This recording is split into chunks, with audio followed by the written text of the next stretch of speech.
ముఖ్యంగా శివాజీ రాజా పైన ఇంత గురిపెట్టి ఓడగొట్టడానికి కారణం ఏమై ఉండొచ్చు? ఆయన బిహేవియర్ మంచిది కాదండి.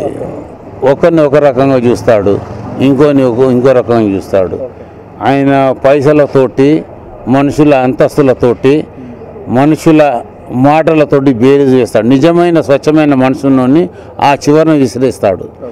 ఆయనలాగా స్వార్థపూరితంగా ఆలోచించే వాళ్ళను, స్వార్థంగా ఉన్న వాళ్ళను దగ్గరగా ఉంచుకొని అతని స్వార్థానికి ఇతని స్వార్థం కలుపుకొని ముందుకు పోవాలని చూస్తాడు. కానీ ఒక మంచి మనిషిని కలుపుకొని నేను మంచి చేస్తానన్న ఆలోచన ఆయనకు అప్పుడు లేదు, ఇప్పుడు లేదు. ఇప్పుడు ఫ్యూచర్లో వస్తుందేమో చూడాలి.